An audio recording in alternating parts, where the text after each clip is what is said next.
teman-teman semua, kali ini kita akan bahas tentang hubungan antar makhluk hidup atau yang sering dikenal dengan simbiosis. Hubungan antar makhluk hidup yang khas disebut simbiosis. Hidup bersama atau yang dalam bahasa Yunani disebut dengan simbiosis merupakan semua jenis interaksi biologis jangka panjang dan dekat antara dua organisme biologis yang berbeda. Pada dasarnya, setiap hubungan antar dua populasi spesies atau kelompok organisme yang hidup bersama adalah simbiosis. Terlepas dari apakah spesies itu bermanfaat, berbahaya, atau tidak berpengaruh pada satu sama lain, makhluk hidup yang melakukan ini disebut dengan simbion. Adapun fungsi simbiosis yaitu bertahan hidup dengan mengandalkan atau berhubungan dengan makhluk hidup lain yang berbeda jenis. Simbiosis dibedakan menjadi dua kategori, di antaranya yang pertama adalah ektosimbiosis. Ektosimbiosis adalah bentuk hubungan antara dua organisme yang berbeda jenis, di mana organisme yang satu hidup di bagian luar organisme lainnya. Yang kedua adalah endosimbiosis. Endosimbiosis adalah bentuk hubungan antara dua organisme yang berbeda jenis, di mana organisme yang satu hidup di bagian dalam organisme yang lain. Kali ini kita akan bahas 6 macam simbiosis, yaitu simbiosis mutualisme, simbiosis parasitisme, simbiosis komensalisme, simbiosis amensalisme, simbiosis netralisme, dan simbiosis kompetisi.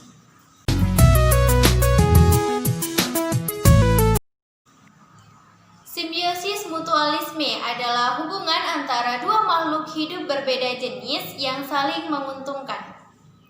Simbiosis ini penting bagi ekosistem. Jika simbiosis ini tidak terjadi, kedua makhluk hidup itu justru akan mendapatkan kerugian. Oleh karena itu, kehadiran makhluk hidup lain sangat penting bagi mereka yang mengalami simbiosis ini. Selanjutnya, kita akan membahas contoh-contoh dari simbiosis mutualisme. Nah, adapun contoh dari simbiosis mutualisme yaitu ikan badut atau Amphiprioninae dan anemon. Ikan badut atau Amphiprioninae menjadikan anemon sebagai tempat berlindung. Sedangkan bagi anemon, ikan badut atau Amphiprioninae memangsa parasit yang menempel di anemon dan juga mengusir ikan kupu-kupu atau Chaetodontidae yang ingin memangsa anemon. Kemudian contoh selanjutnya adalah bakteri Rhizobium dan akar tanaman polong-polongan atau Fabaceae. Bakteri Rhizobium berfungsi menyuburkan tanah dengan cara mengikat nitrogen dari udara sehingga tanaman polong-polongan atau Fabaceae menjadi lebih subur. Pada saat yang sama, bakteri terlindungi dan mendapatkan air serta nutrisi dari bintil-bintil akar kacang polong. Contoh selanjutnya adalah burung bangau atau Sisonidae dan kuda Nil yaitu Hippopotamus amphibius. Burung bangau atau Sisonidae akan memakan kutu-kutu dan parasit yang menempel di punggung kuda Nil atau Hippopotamus amphibius.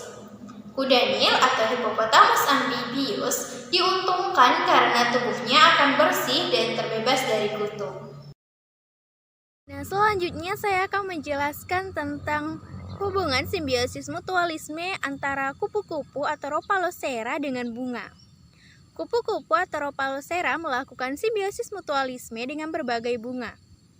Kupu-kupu atau Rhopalocera hinggap pada bunga untuk menghisap nektar mereka. Ketika para kupu-kupu atau Rhopalocera pergi, mereka membawa serbuk sari dan menjatuhkannya ke bunga lain. Kedua makhluk hidup ini pun mendapat keuntungan, yaitu kupu-kupu atau Rhopalocera mendapatkan makanan, dan bunga mengalami penyerbukan. Hubungan antara kupu-kupu atau Rhopalocera dengan bunga bisa dikatakan sebagai simbiosis mutualisme.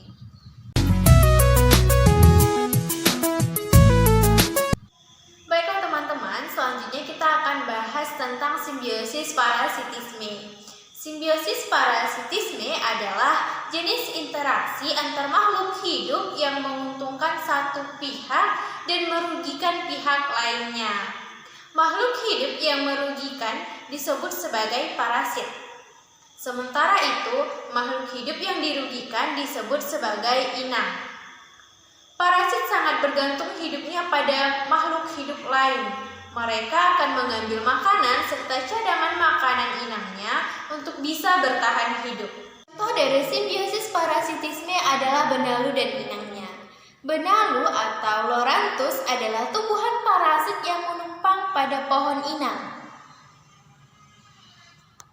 Benalu atau Loranthus dapat tumbuh lebat sampai menutupi inangnya. Ini membuat tumbuhan inang tidak memperoleh sinar matahari dan sulit untuk mengolah makanannya. Selain itu, pohon inang akan kekurangan nutrisi karena makanannya diambil oleh benalu atau Loranthus. Contoh lainnya dari hubungan yang hanya menguntungkan satu pihak atau parasitisme ini adalah hubungan nyamuk atau Sulicidae dan manusia, di mana nyamuk akan menggigit dan menghisap darah manusia. Jenis nyamuk atau Sulicidae tertentu bahkan bisa menyebarkan penyakit mematikan seperti demam berdarah atau malaria. Bagi nyamuk atau Sulicidae, hubungan ini menguntungkan karena bukan saja mendapat darah tetapi juga dapat berkembang biak. Namun bagi manusia, hubungan ini merugikan karena dapat terserang penyakit berbahaya. Selanjutnya, simbiosis komensalisme. Simbiosis komensalisme merupakan interaksi makhluk hidup di mana satu pihak mendapatkan keuntungan sedangkan pihak lain tidak merasakan dirugikan atau diuntungkan. Atau dalam kata lain, simbiosis komensalisme tidak merugikan pihak manapun. Contoh simbiosis komensalisme dapat dilihat melalui interaksi makhluk hidup, yaitu yang pertama dilihat dari interaksi antara ikan hiu atau Salisimorpha dan ikan remora atau Eseneidae. Dalam ekosistem laut, ikan hiu atau Salisimorpha dan ikan remora atau Eseneidae berinteraksi dengan baik. Ikan remora atau Eseneidae memakan sisa-sisa makanan dari ikan hiu atau Salisimorpha. Meskipun selalu menempel, keberadaan ikan remora atau Eseneidae tidak mengganggu ikan hiu atau Salisimorpha tersebut. Selanjutnya, dapat kita lihat yaitu interaksi antara katak atau anura dan juga dengan pepohonan. Meskipun terlihat sederhana, keberadaan katak atau anura yang berlindung pada pepohonan saat badai atau turun hujan termasuk ke dalam simbiosis komensalisme. Dalam hal ini yang diuntungkan adalah katak atau anura karena ia mendapatkan tempat untuk berteduh, sedangkan pepohonan tidak merasa dirugikan atau diuntungkan dengan keberadaan katak atau anura. Contoh dari komensalisme yang lain adalah interaksi antara tumbuhan paku atau Pteridophyta dan tumbuhan jati atau Tectona grandis. Melekatnya tumbuhan paku atau Pteridophyta pada tumbuhan jati atau Tectona grandis memberikan keuntungan berlebih kepada tumbuhan paku atau Pteridophyta. Hal ini disebabkan tumbuhan paku atau Pteridophyta menempel untuk memudahkannya mendapatkan sinar matahari dalam proses fotosintesis. Sedangkan tumbuhan jati atau Tectona grandis tidak diuntungkan atau dirugikan dalam proses tersebut. simbiosis amensalisme. Amensalisme merupakan hubungan antara dua makhluk hidup di mana satu pihak dirugikan sedangkan pihak lain tidak dirugikan dan juga tidak diuntungkan, tidak terpengaruh apa-apa. Contoh amensalisme yaitu ada gulma dengan tanaman padi. Ada dua gulma yang saya temukan di sawah ini, yaitu ada berupa Eleuthine indisa dan Fibristilis miliacea. Gulma Eleuthina indisa dan Fibristilis miliacea merupakan tumbuhan pengganggu yang dapat menurunkan hasil tanaman yang dibudidayakan bila tidak dikendalikan secara efektif. Gulma menyaingi tanaman padi atau Oryza sativa dalam pengambilan unsur hara, air, ruang, dan cahaya. Pada tanaman padi atau Oryza sativa, gulma seringkali menjadi masalah yang cukup serius karena dapat mengganggu dan berpengaruh terhadap produktivitas hasil panen. Pada simbiosis ini, tanaman padi atau Oryza sativa mengalami kerugian, sedangkan gulma tidak dirugikan dan tidak pula diuntungkan.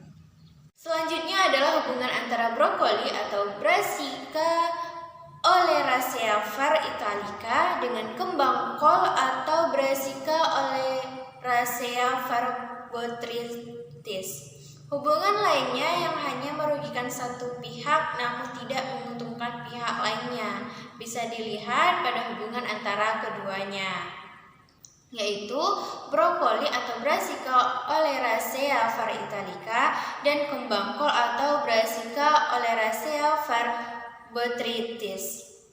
Di sini residu brokoli atau Brassica oleracea var italica dapat mencegah fungsi verticillium, penyebab penyakit layu pada beberapa tanaman sayur.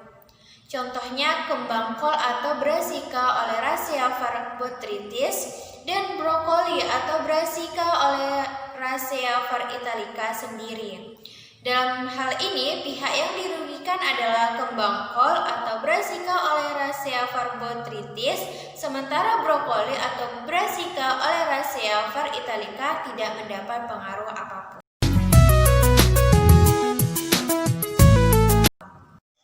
Selanjutnya, simbiosis netralisme.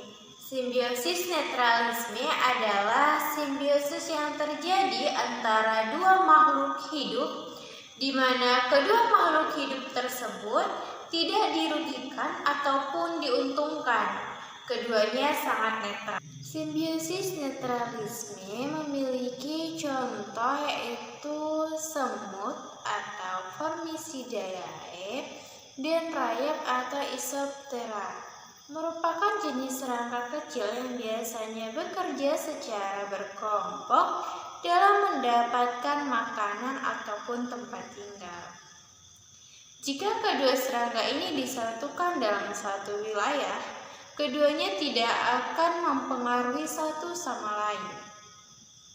Hal ini dikarenakan karena semut atau Formicidae membuat atau mencari tempat tinggalnya sendiri dan mencari makanannya dengan cara bergotong royong. Untuk rayap atau Isoptera melakukan hal yang sama seperti para semut atau Formicidae. Mereka juga mencari tempat serta makanan untuk dikumpulkan dan dijadikan sebagai cadangan makanan apabila musim hujan tiba. Maka hubungan yang terjadi antara kedua serangga ini sangat netral. Kumbang koksi atau Coccinellidae merupakan makhluk hidup kecil yang sering kita temukan menempel pada daun suatu tanaman. Pada kumbang koksi atau Coccinellidae ini akan mencari makanan dengan cara menumpang di daun tumbuhan. Sedangkan lebah atau Anthophylla sendiri akan mencari makanannya yang berupa nektar pada tanaman yang memiliki bunga. Meskipun kedua hewan ini berada dalam satu tanaman, akan tetapi keduanya tidak saling mengganggu. Mereka akan sibuk memenuhi kebutuhannya sendiri. Simbiosis netralisme berikutnya dapat kita lihat, yaitu di sabana biasanya gajah atau Elephas maximus akan bersatu dengan hewan-hewan lainnya. Salah satunya adalah jerapah atau jirafa. Interaksi yang terjadi antara keduanya merupakan hubungan simbiosis netralisme. Meskipun kedua hewan ini adalah herbivora, apabila mereka disatukan dalam satu wilayah, mereka akan bersahabat dan tidak terjadi suatu kompetisi. Hal ini disebabkan mereka tidak bersaing dalam hal perebutan wilayah dan perebutan makanan. Jadi, hubungan yang terjadi antara keduanya sangatlah damai dan saling berbaur satu sama lain.